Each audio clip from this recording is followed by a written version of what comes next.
Dr. Randall George Nozawa welcomes the world to his new show right here on Pyramid One Radio Network called Be the Change. First, a little bit about your host. Dr. Randall George Nozawa had played high school football in Honolulu and later became a professional bodybuilder. When he moved to Washington, the muscle-bound Nozawa enrolled at University of Washington's dental school, studied hard, and faithfully graduated. Dr. Nozawa became to be a prominent dentist, and years later he opened a handful of dental clinics, which now, through his work, could finally afford the lifestyle he had always wanted. Then, a tree came crushing down and foiled his best-laid plans. This was one of two life-changing tragedies that changed his life forever. During his resulting and prolonged stay in the hospital, and as he took a year to learn to walk again, his wife Deborah hired temporary dentists to keep the clinics open. Yet, when the businesses performed poorly under the temporary staff, family finances plummeted, and with all his medical bills accumulating, Nozawa felt he needed to return to work, but could not. That's when Nozawa realized he could not perform his dental duties to the high standard he was accustomed. The accident took away his sight, and even with assistant devices for the seeing impaired, he felt his dentistry skills were now substandard, which made him have to close his clinics to so many patients that loved him so much and the work he did for all of them. Then again, tragedies hit again, and this time he came close to death. Dr. Randall George Nozawa, now blind, got caught in the middle of a couple's domestic violence incident on one fateful night. The heat of the domestic violence, Dr. Nozawa was shot in the head from 12 inches away. The crime shocked and rocked the community of Gig Harbor, where it occurred, and received its due amount of attention in the area newspapers. Looking back on it, Nozawa said that getting shot feels like thumping your forehead with the heel of your hand. It does not hurt. He did not yet know that the bullet had shattered and bore a hole through his palate, destroying molars, nearly severing his tongue, and destroying his only eye. All he knew was that he could not see, and he was bleeding. Dr. Randall George Nozawa, after all his pain and enlightenment due to near-to-death experiences, now the doctor is here for the world and you, the audience, to learn, listen, and awaken.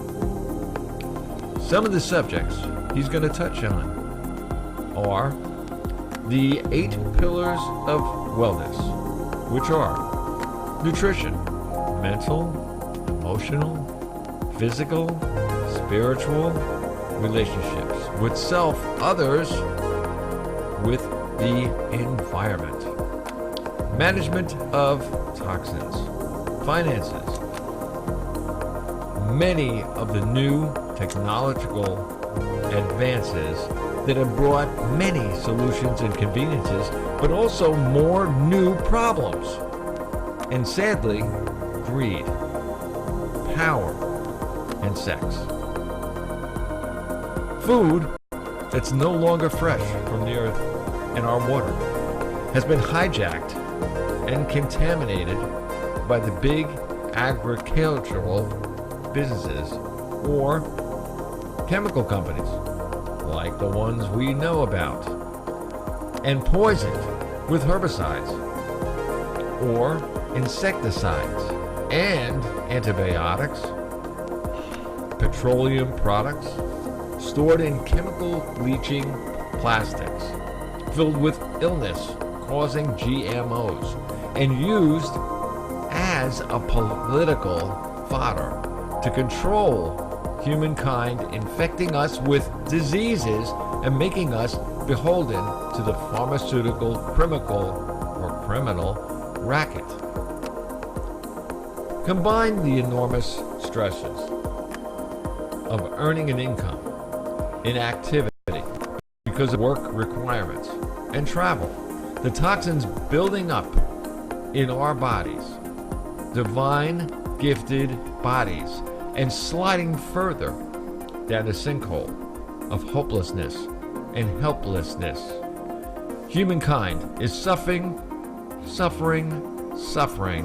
and dying.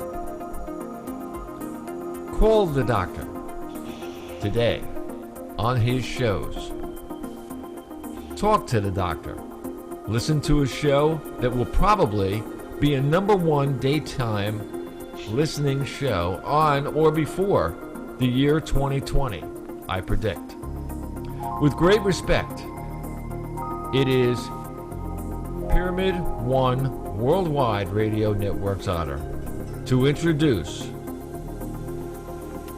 Dr. Randall George Nozawa.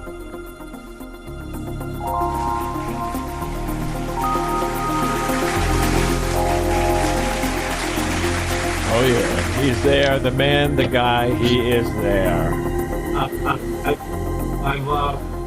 Hey, what's up? How are you? Hey, well, you probably can't see, but you might. Taller and better looking. Okay, and awfully darn healthy and excited about today's show. That's perfect. Couldn't ask for any more. No, And I thought about you all this while because I was on this very new computer, and of course my Skype connection didn't work out, and so I'm back to the old one. But next time when we meet, I'll be on the new one and work out all the kinks. But thanks to you, I have a show, and thanks to you, I get to tell the truth. Hey. And I get to be part of your truth. And today's guest is a guy that we had on previously that, as of today, has had the most views out of any of my shows that we put on. So I'm very excited about it, and I thank you too for allowing me to report the truth like you do. So I'm very happy about that. Well, there Awesome, you go. thanks. I'm so happy to be back. Thank you guys so much. It's great to be back. It's great to see everybody doing good and doing well, and it's just an honor. So thank you. Yeah, well, I guess we'll.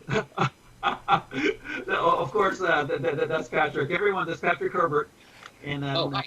and then we have him back. And like I said, of all the shows that we've had, and we've talked very critically and informatively about vaccines, about the homeless, about mental emotional health, about sex trafficking. About taking care of students that are, say, abandoned by their parents and doing poorly in school. And then we have a few episodes back, this guy right here, Patrick Herbert, who spoke on enlightenment and unconditional love. And you go, well, what the heck is that? That's kind of like woo-woo stuff, isn't it? Well, I'll tell you what, within this Pyramid One 138 country audience, it got the most views.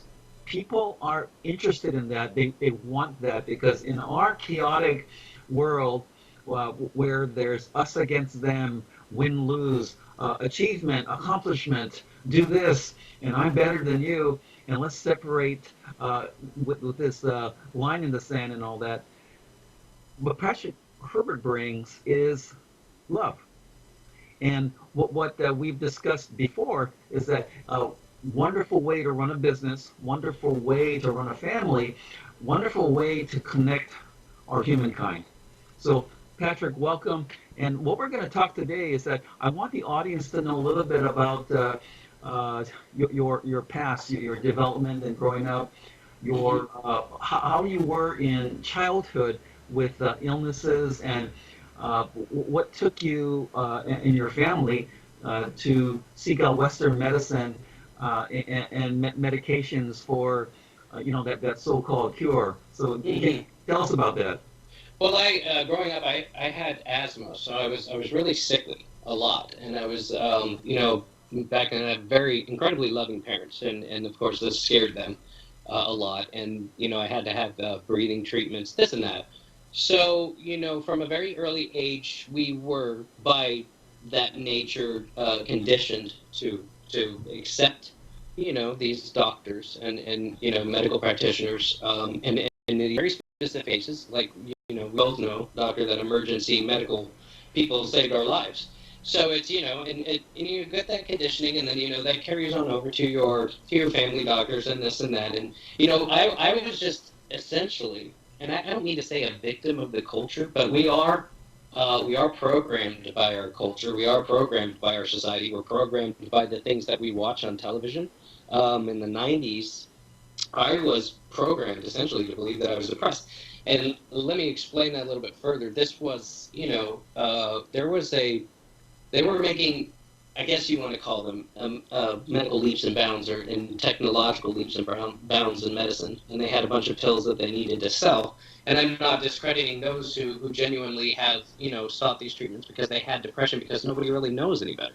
I, as a young kid, I didn't really know. It was kind of it was vogue. It was being that age. Kurt Cobain had depression. All the the idols, they all had these troubles, and it was cool. You had this aggressive music from the 90s, the era of grunge and such. And so you have, this combination of programming and very concerned parents in the mix. Now my parents, they what parent wants their child to be depressed?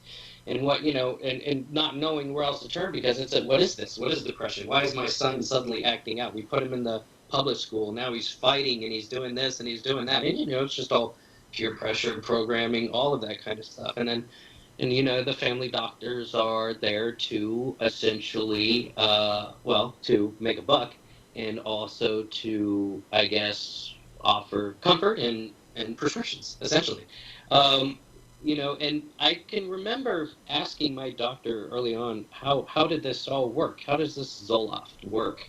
And they said, well, they don't know. But, it should have been like a big alarm bell, but, I didn't really think anything. Okay, this will get me better. I'm going to get this prescribed and everything like that. And the one thing that, my parents and everybody, they didn't want were any of the, the attention deficit medicine, because there's just nothing but horror stories. But here I am. I'm assuming that this Zoloft that I've got now, I'm a teenager, is it's fixing me. It's making me better. And oh, you know what? Everybody's talking about ADHD, and I must have that too.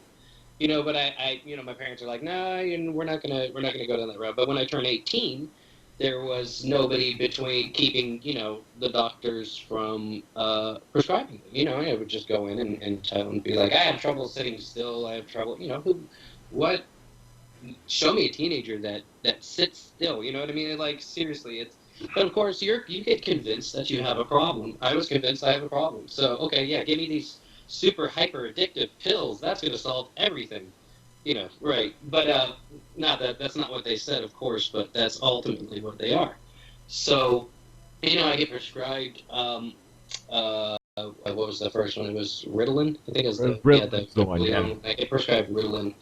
And, there's a huge dopamine release when you take these things. And that's, I was like, whoa, wow. Yes, of course I feel great. Therefore, it must be working. Therefore, and then, as time went on and my body adapted, increasing dosages. And it was just so easy to go and get more.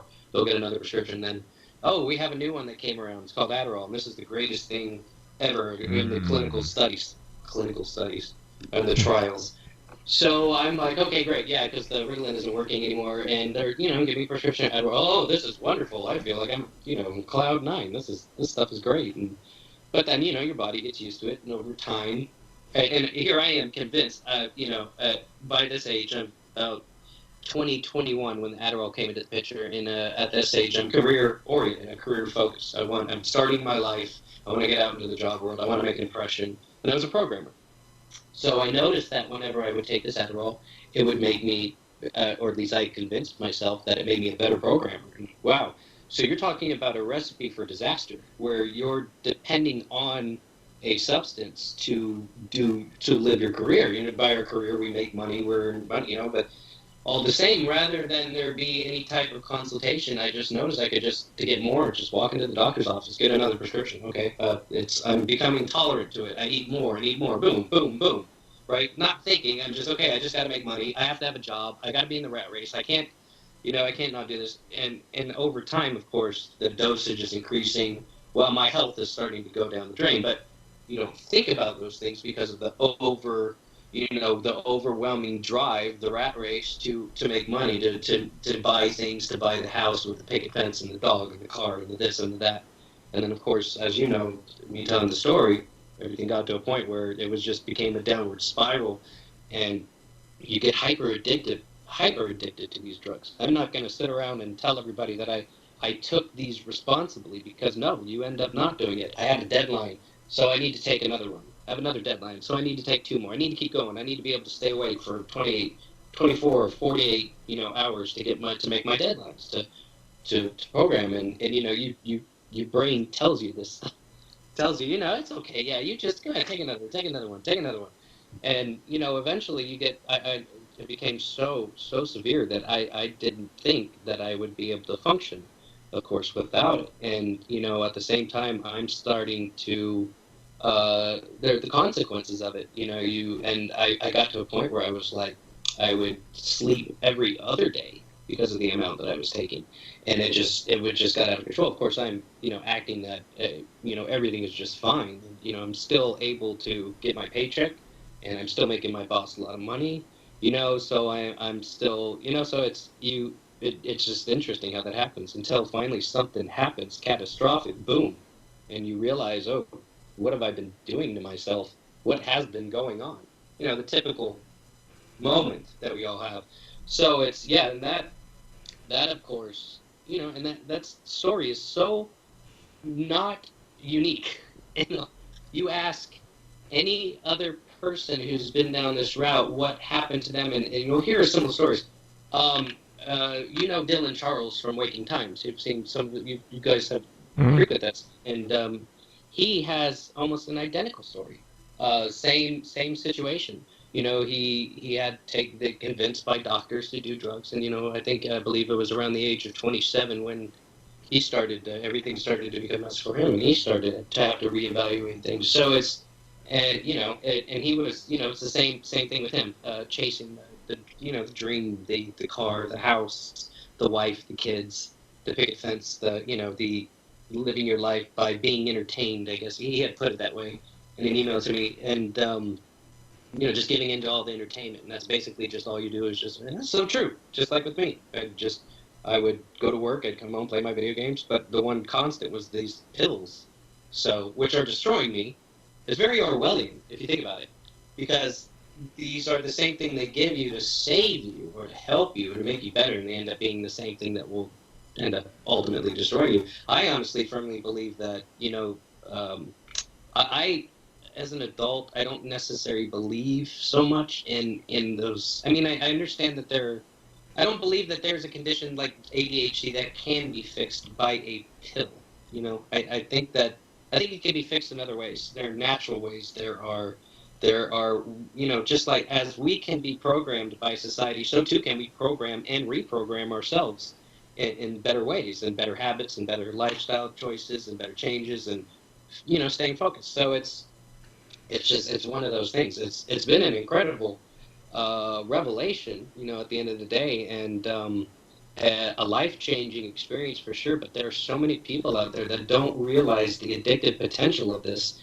And like I was saying to you earlier, Dr. Randall, on the phone, one of the things I don't mind doing is making myself an example of what can happen. Because a lot of people, like we were talking about, a lot of people, we're conditioned in society. If someone asks us what's wrong, we automatically are told, you just tell them you're good and you carry on.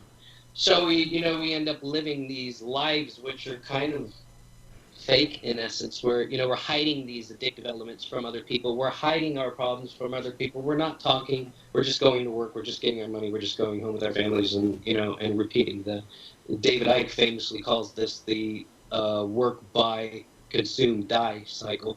So yeah, that's and that brought me to whenever I had my lung collapsing, and then I had those lung surgeries. So, and coming to read about the side effects and looking at what my condition and the situation with my lungs, and holding my breath a lot because as a side effect of the medicine. And the medicine causes vasoconstriction.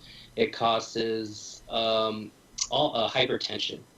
Which I can remember you would just sit there, or I would just sit there holding my breath, programming, and just not even blinking literally, and all at the same time assuming that this is helping me and this is good for me only because I was able to do my job better and make money. So yeah, that's that. That's almost like, I mean, seriously, that's like suicide on steroids. Oh yeah, and the funny thing was you couldn't convince me that I was doing anything wrong. They from psychiatrists to doctors, and I as an adult, I was like, well, how did they ever determine that I needed any medication? Oh, they gave your friends a printout that asks questions, and I'm like, what?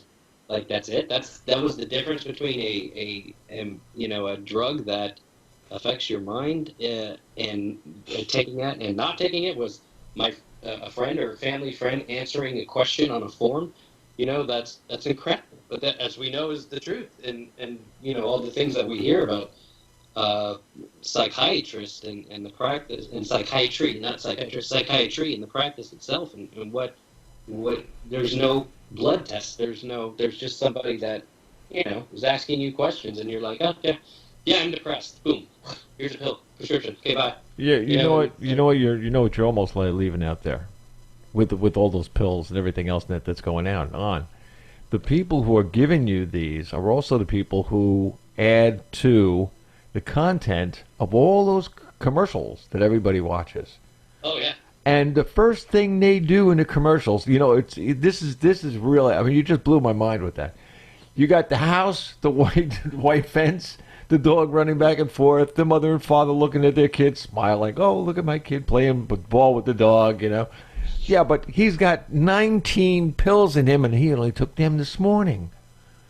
Now, what is this? There's only 2 countries in the world that permit commercials on TV like that. The marketing that's used when they do those commercials are telling you that what you're taking is perfect for you. And, you're looking at this stuff and you're going, yeah, it's perfect for me. I want a collie when I grow up. It's like, it's one thing after the other. New Zealand and America are the only 2 countries that permit that. The markup of these pills, and how much money they're making off of them.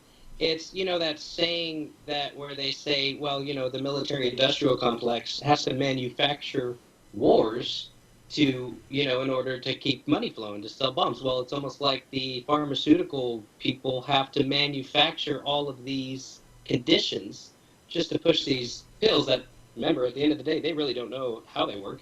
They just know that combining a bunch of compounds to get chemical compounds causes something to happen, like, serotonin reuptake inhibitor or one thing or another, without even really ever measuring the side effects. What is the FDA approval speed now? What is it, like 6 weeks or something like that? So there's no studies done on the long-term effects of these, and and nobody. It's just remarkable because no one really considers those things. You're never talked about because they want to. At the end of the day, the doctor wants to make money.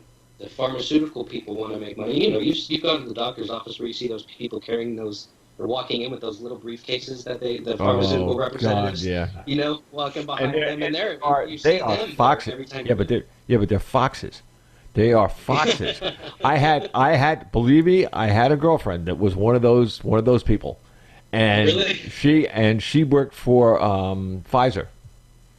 Really? And I guess that makes it easy sales. Yeah, I'm telling you, anything. I knew her, so I wasn't, that wasn't part of our friendship. But if she went into a doctor's office or something like that, there was nobody in the place. I went on one of her trips one time because I was also a salesperson, but I was in communication at that time with big org like Sony and companies like that. So one day I wasn't doing anything, so she said, "Come on with me, come and see." I literally firsthand got to see what they do. The doctors don't know anything about these medicines. The salesperson has a little book with her. At that time, they didn't have smartphones, but read it out of the book, and that told the doctor what it did and everything else. He said, "That's great. I have a patient for that." And I'm standing there right behind her saying, "Wait a minute. It could kill her." I thought we're talking 35, 40 years ago. Mm-hmm. That's how long ago. And they were doing it from then, and now they've honed in on the marketing angle to tell you that they are right, and you believe it. Oh, it's incredible. You got commercials convincing everybody that they're depressed, and that, thanks to us, the pharmaceutical company, we have a solution to you. You've seen the commercials with the person walking, and they've got like the strands of crazy lines behind them, and and of course the joke at the end of the day, of course, is at the end of the commercial is that list of side effects which goes by at like hyper speed, for like 30, and somebody's talking super fast and you can't for half a minute. For half a minute. I have a tape in it. Not this show in it, but a later show in it when we're together again. And I'll play it for you. I put together those parts of the ads that go on for I guess about a minute and a half, and it tells you it goes from a hangnail to blowing your nose 50 times a day. I mean, it goes right through the whole thing. And then the last thing, of course, is you're dead. Yeah, essentially. And they don't care about that because they will have milked you for how much they can make off of you until you're dead, and then of course they'll make money off the funeral and everything like that. Anyways, not the pharmaceutical companies, but somebody does. So this whole profit-driven lifestyle that we have, which is killing people left, right, and center. Well, it doesn't matter to the people at the top who are making all of the money in the world off of this. You throw in some things like we've talked about in the past, the Georgia Guidestones and depopulation, eugenics in 1929, starting in this country, and all the other things going on. And wow! But the thing that blows my mind is, as I was reading in some article about the manufacturing of these pills, it's done pretty much automatically, and cost them nothing, literally nothing. I can remember when my Adderall prescription would cost, without the insurance company, $400. What? For a bottle of pills, and this is back in probably 2001, 2002, around that time. Without the insurance, it was a massive amount, but it would cost without insurance, it would literally cost $400. And I can remember that specifically because I would get to a point where I would run out of my prescription early and I'd have to go get it. And then the insurance company would be like, we're not paying for that again. It's before your time. And I would be like, okay, well, I need it to make money. I need it for my job, so I'll just, pay the bill for it. And, no, it's remarkable. And those things cost pennies to make, literally. They're marked up. One pill I was drinking was marked up like 3,600%, from what it cost, And then you think about the people they're making these pills for fractions of pennies. You've got people with and ones that legitimately work, like people with cancer pain. Well, let's look at in terms of a pill that people are convinced they do need for, and it does, maybe at the end of the day it helps them for something. But they're charging these people impossible amounts of money that they can, that they can't afford. It's really mind-boggling, and it's so institutionalized here now, and it's literally and it's all a money-making scheme at the end of the day anyways, because of how everything is. So you've got the pharmaceutical companies who are involved with, they basically lobby everybody, and they own the FDA. You've got the insurance companies which work with them, and everybody's working together to make money off of us in one way or another, and they, at the end of the day, they truly don't care, which is the grand irony of the whole thing is these pills, they don't care the fact that the pills that they sold you that are going to fix you are ultimately going to kill you. Mm-hmm. They don't care because they make money off of it. So, and then, it's just madness. it's madness, and it becomes a hamster wheel. It's like it's a trap that people get into, an addiction trap. I fell into it, and wow, it was, it was the love of my wife Rochelle, and me pledging to her that, I was going to, because she knew this medicine was messing me up in the head horribly, and I would just put on an act, basically try to be as look and appear and talk and communicate as sane as, and I was pretty good at it, because after about 10, 15 years of taking this stuff, which was making me a mess, even though I thought it was helping me, literally convinced. Um, and then, putting on this act, but she knew it. And after my surgeries and everything, it was just like, okay, we need to reevaluate everything. And I told her, yeah, I said to her that my love for her is greater than Adderall. And then I was able to wean off of it and boom, walk away from it. And, thankfully, I didn't suffer any consequences of that, because like Dr. Randall has said to me in the past, he's like, based on what you told me, your brain should have fried. I mean, we're talking, neurological downregulation in the extreme, when it comes to the repetitive use of a substance like that, and especially I believe in Adderall targets your prefrontal cortex. So, but I was able to miraculously walk away without any consequences. So far as I know, I feel great. I'm happy as can be, and I love my wife very much. So I'm glad that the only thing I could ever say to anybody who might be entrapped in this, and Dr. Randall and I have mutual friends who are going through this struggle right now, and it's I want to let them to see, look, it's like this is what happens during that when you're addicted to those kinds of things, and what they do, it dominates your life. And they ride on making you a victim in order to get you to take this stuff. I mean, that's all being, believing that you are depressed because they tell you, oh, are you sad? Yes, I'm sad. Well, oh, you poor thing, you're depressed, and I got this bag of pills right here. And then the violin comes out. Do, do, do, do. Yeah, okay. Yeah, exactly. I got a question. It's true. I got a question though for Doc. Doc, wouldn't things like that, if you're taking it for that long, and it mess up the nerve receptors? Yes, no. See, that's like disconnecting. You know as much as, and you, Patrick, know as much as most doctors know. But you're absolutely right. These are chemicals that aren't supposed to be there, and eventually you're gonna, dull the those receptors that are meant for our neurotransmitters. Okay, but we've added a chemical substitute, to our system, and yes, that changes your chemistry.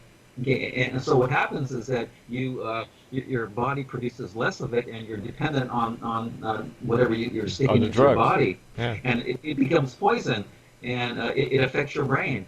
And so I guess, Patrick, for you, what happens is you've been on that for about a decade and a half, and of course you maybe accidentally or cosmically meet the woman of your dreams, and you come together, on this high energy journey of unconditional love. But to those people out there, and so everyone knows, the pharmaceutical industry makes 1.2 trillion with a T a year, and their salespeople are these folks called doctors. And I think they're well-meaning, but their one tool in their toolkit is pharmaceuticals. And pharmaceuticals, there's a place for them, but they should be used for a short period of time. And the nutritional means for healing should be or must be introduced, but that's never done. Patrick, what can you tell people out there that have been taking meds for years and years and years, and they go to their doctor visits routinely, and just are even given more pills, but encouraged to keep on taking the prescriptions, which to me, this is guaranteed income for the drug companies. What advice would you give them to say, hey, you were diagnosed with this or that or this or that? What would you tell them to help them get off that, and maybe find some kind of nutritional type of replacement that will redefine those pathways and undull those receptors. What kind of advice would you tell them?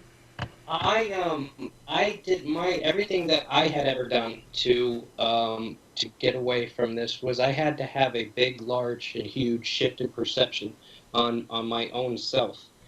I had to go from a victim mentality where I believed that I needed something to an empowering one.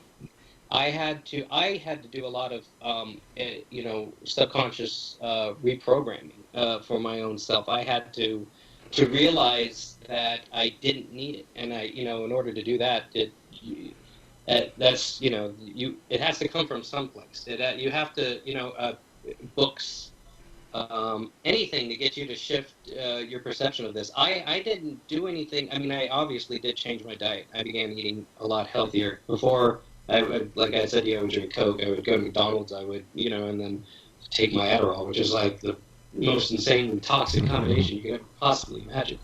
And, I had to change all of that. I honestly, I'm a firm believer that it is spirit over mind, mind over matter, and I think that when you address things from that perception, from that where you have the ability already in yourself to make yourself better. That you can. I'm a living example in that sense that it can be done. It's the whole struggle for me was convincing myself that I didn't need it after years of having convinced myself that I did need it. And there, fortunately, is a huge amount of people out there that want to get away from stuff like Adderall, and they have set up support groups, support networks. I would read a lot online. I would read a lot. Like how when I stopped taking it and successfully weaned off of it, I had problems with feeling motivated to do anything. And then I didn't know. I thought, oh great, am I messed up? Did I screw up my brain's reward system? Did I, and I learned online that there's a condition, it's a psychological condition called effort requires Adderall. At least that's what the online people have called it. And it's just having convinced yourself that, oh, I need to write some code and I need to program all night. I need an Adderall to do that. And it's just about slowly reprogramming your mind that, no, you don't need anything to do that. You can have a bowl of fruit and take those while you're programming it. And a lot of this stuff is easier said than done. And I don't mean that in a negative way. It's a journey. It's not something that you just suddenly accomplish right away. It's, you make up your mind, I need to get off, I want to get off, it's killing me. And then you start going through the routine of doing that. Everything, if you take it one day at a time, step by step, set some goals and focus on them, and keep your mind focused in certain, in positive things. Everything, positivity is everything.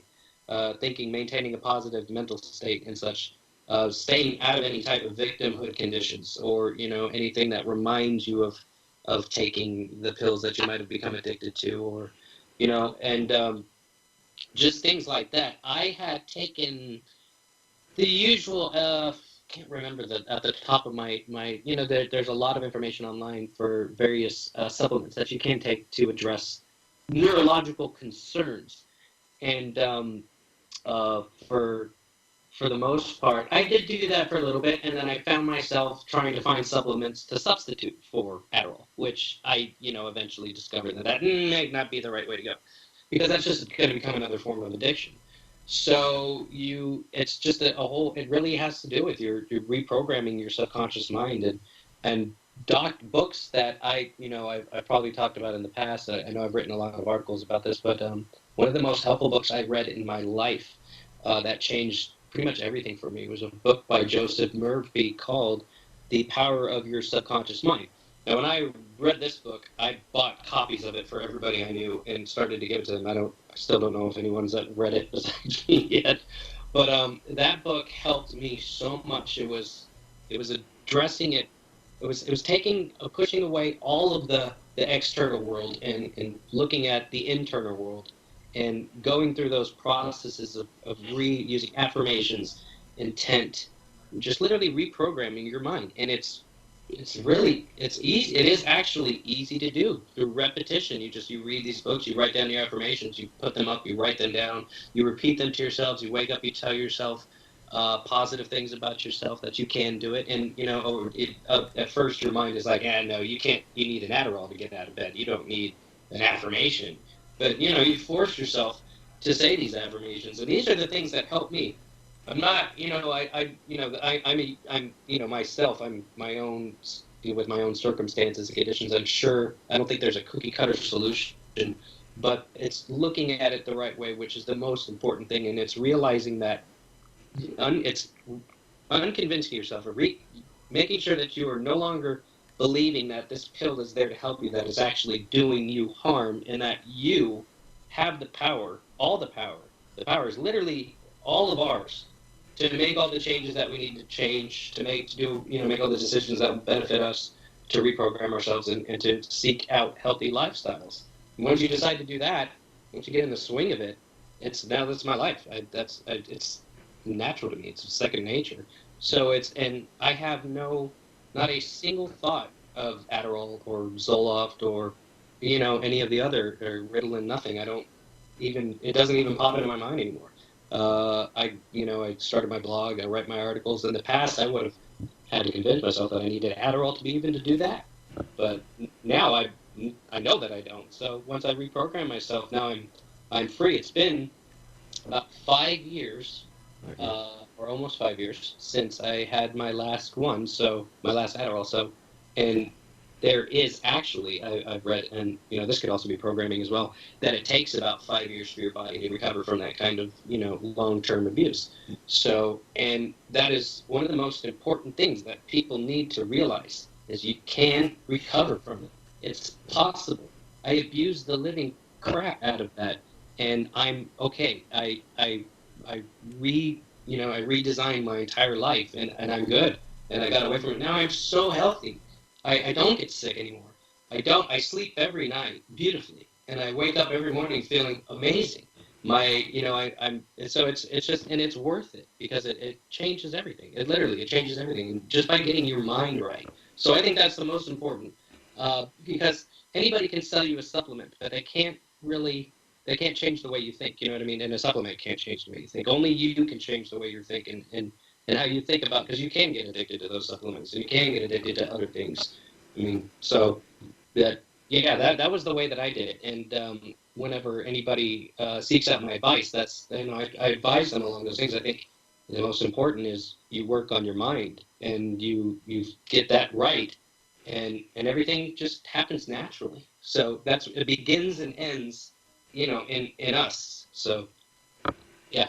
No, I'm glad I asked, and I'm glad I have you on, because what you represent is a new direction in medicine right now, and that's called energy medicine.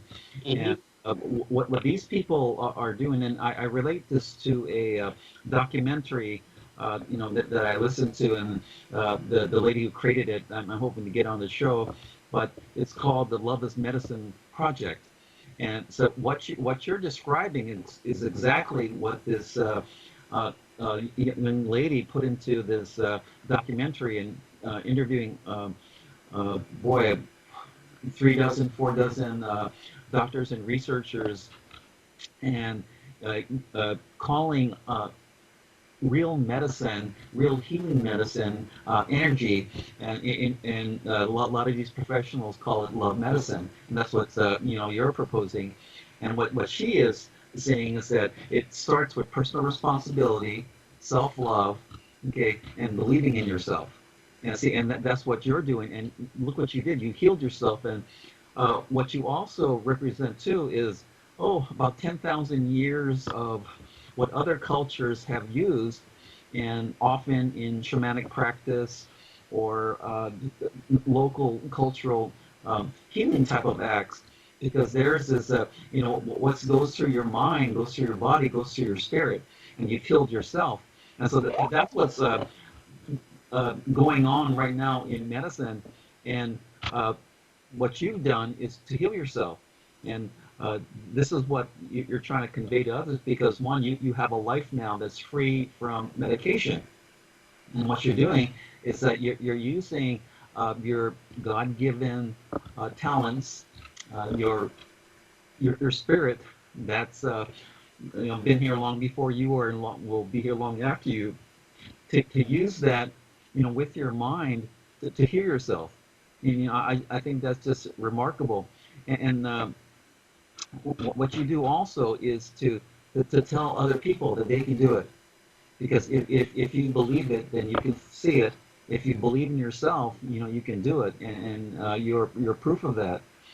So I guess for those other folks out there that are on meds for whatever reason, and in the diagnostic and statistical manual, there are now 297 created labels for Condition. yeah, diseases and all that. And the guy who was authored the DSM 3 and 4, we couldn't get him on the show, but what he told me, and also in I think an article, I think in Waking Times, is that the DSM and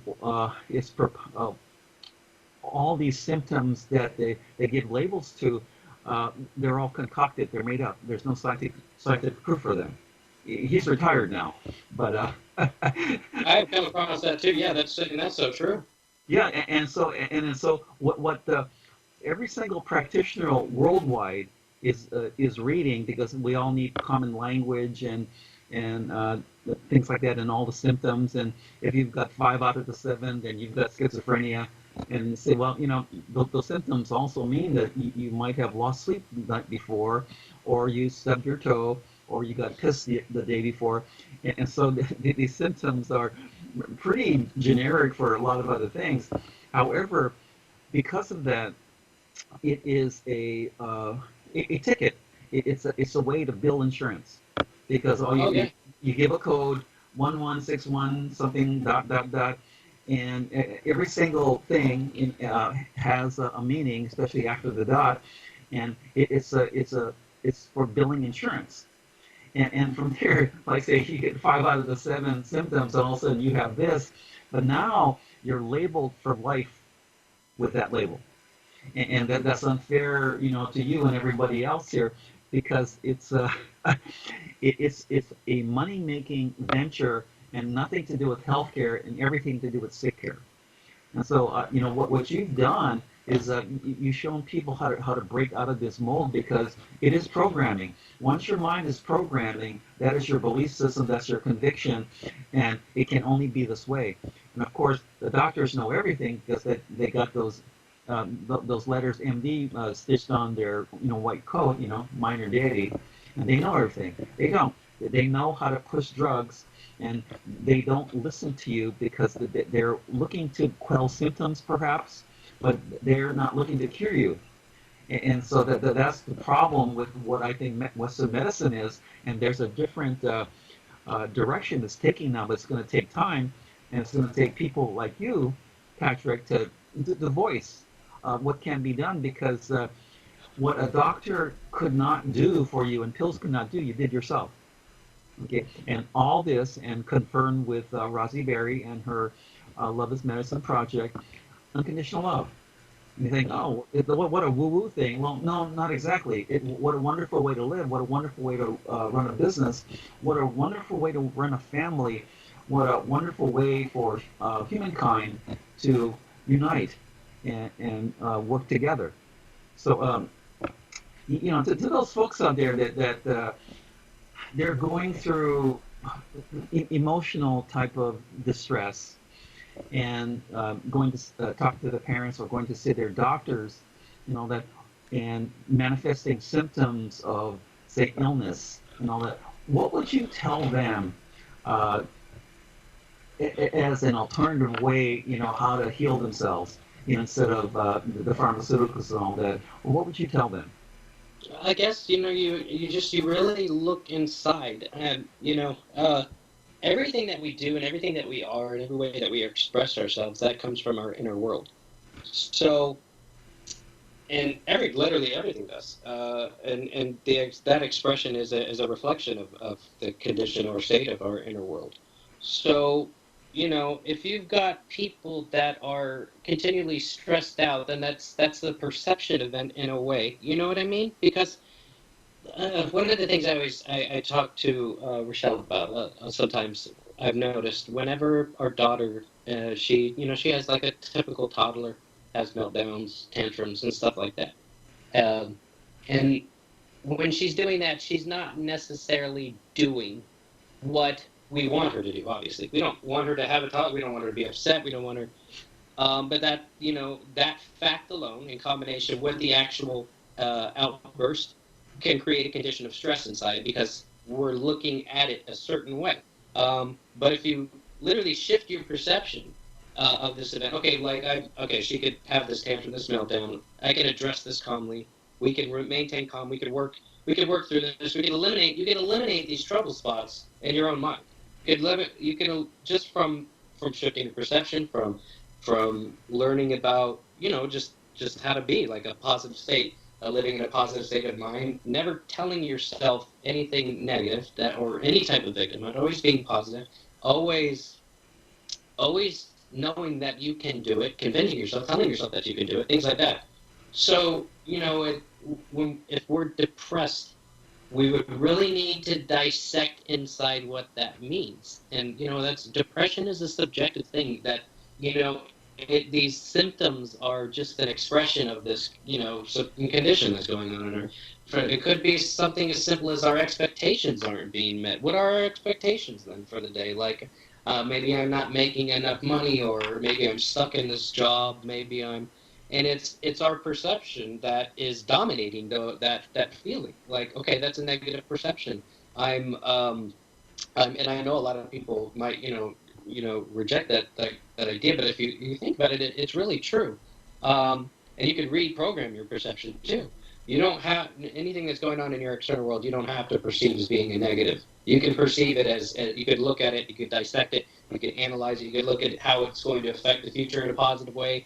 Any event could be looked. You could shift your perception and look at things positively. I really do believe that is where it all comes from. It comes from a negative perception of things, a negative perception of life, a negative perception of our day-to-day routine, a negative perception of the things we have to do, and the negative perception of the concepts such as our goals aren't being met, our dreams aren't being met, limitation. I'm programming and repeatedly in a feedback loop where I'm constantly delivering in my inner world nothing but negative feedback based on everything that I'm doing out there, it's like a hamster wheel until they that saying goes, until you break that chain in your thinking. I'm not a psychiatrist in a way.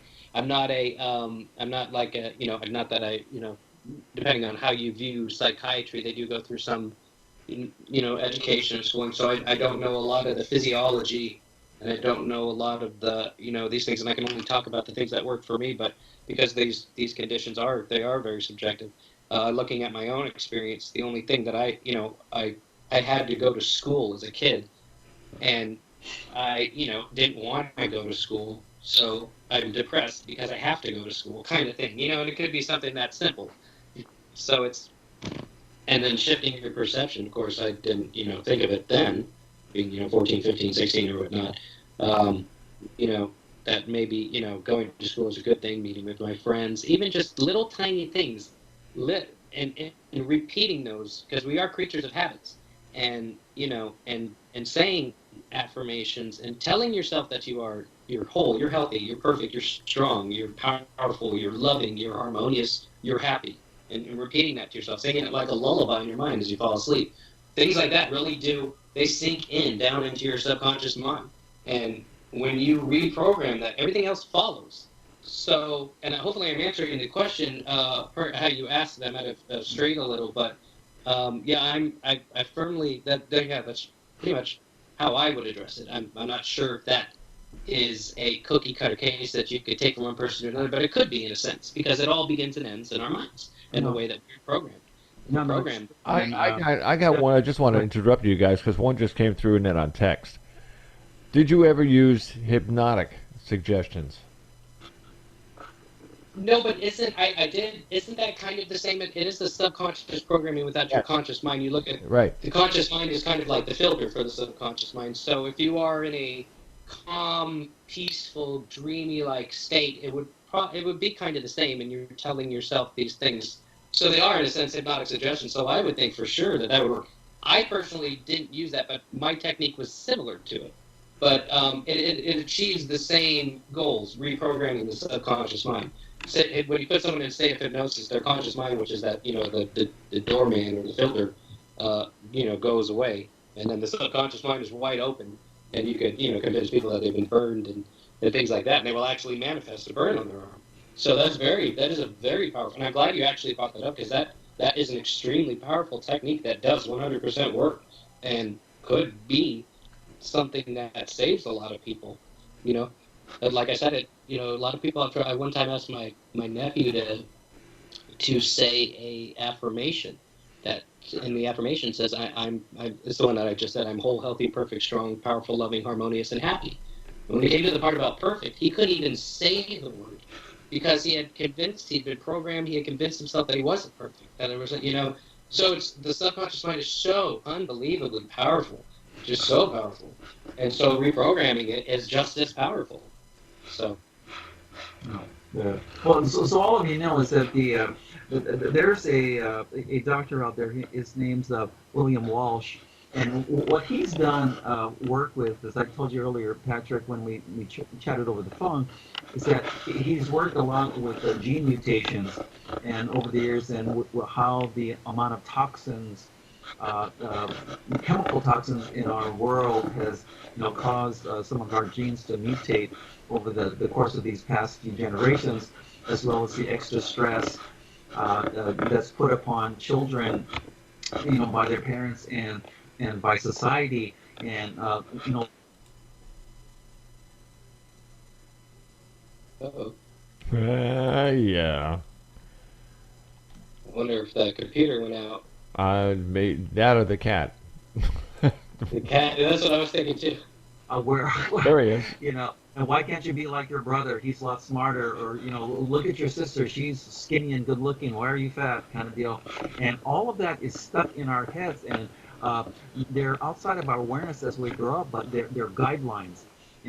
And for these folks, they'll never, a lot of them will never do good in school, because deep down inside, their rules are, I'm not smart. And so one day they convince themselves that they can't do well, or they'll never lose weight, or they'll continually gain weight. And so what Dr. Walsh said, his was because of the gene mutations, certain enzymes are made, certain enzymes are not. That's why there's a variability like that. And both of you know the thing with alcohol. Sometimes with alcohol, you drink some of that, and most people would get calm and sleepy. Like some people will get amped up and angry and violent. And you say, oh, what the hell's the difference there? Because their genes react in a different way, and those are gene mutations. And his was that a good doctor would figure that out and find a both psychological and nutritional way, how to allow this person to recapture, command over their mind and body. And so that's exactly what you've done, Patrick. So it speak more specifically in the time we have left here to that teenager, like you were when you were depressed or not feeling well, or what things that he or she could do specifically to get them out of that funk. Just to remind you, got 3 minutes. Going back into the mind of a teenager, that's a tough one. And I know from experience, because my nephew, I love him very much. So he had come here to live with us for a little bit, and I wanted to help him fix some of these, negative things that he had told himself about himself, and that's where it is. It's right there. It's his own mind had turned against him. Now, like you say, deep down inside is the subconscious level programming. And and from whatever we've heard or whatever others have said about us, that sticks with us for life.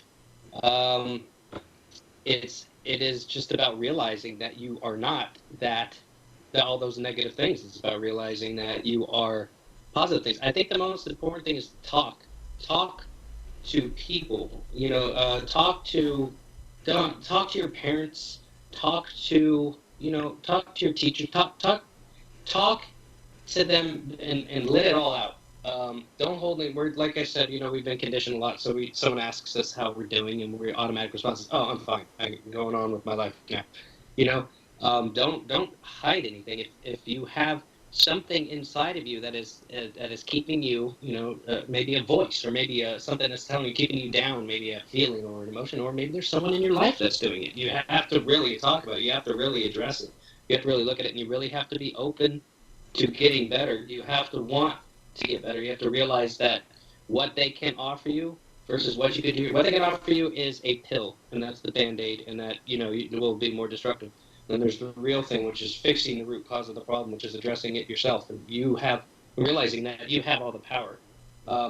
It's the difference between being a victim and being in power. It's huge. It's astronomical, and I think genuinely that as best as I can, think about the mind of a how many kids want to hear that they genuinely have to want to get better. They want to but everybody should realize that the pills, they're really not designed to help you. They're really not going to. It's going to make things worse, and that alone is, depending on them, is a victim mindset.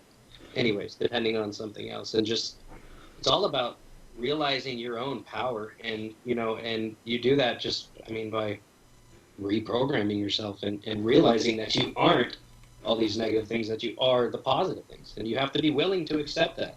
Like I said, my nephew, he had a hard time saying that he was perfect because he kept convincing himself that he's not, but eventually even by repetition, telling yourself, reading, looking, talking, communicating, and being open and having an open mind is very important. And no fear. Don't have any fear. A lot of people are scared to talk about these things, because they're feared they're going to be judged by their peers, judged by their teachers, the authority figures, whatnot.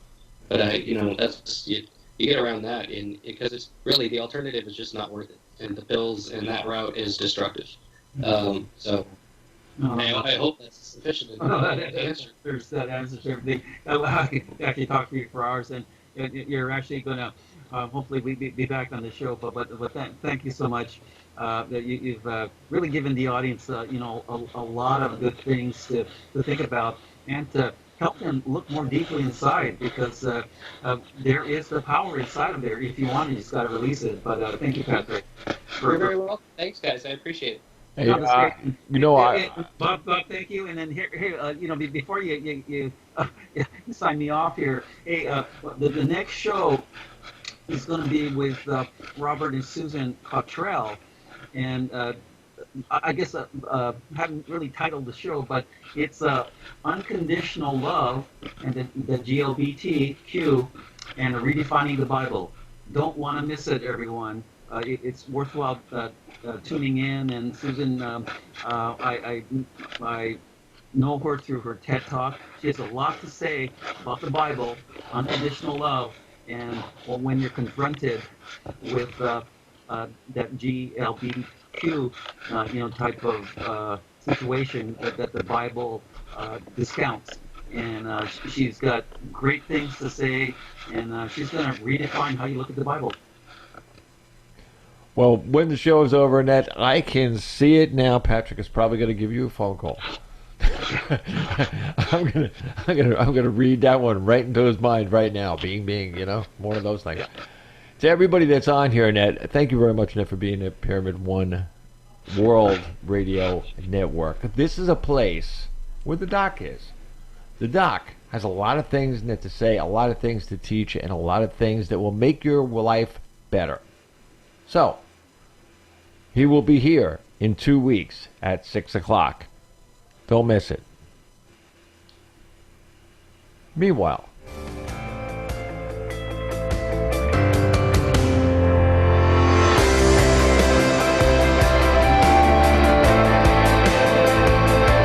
God bless y'all.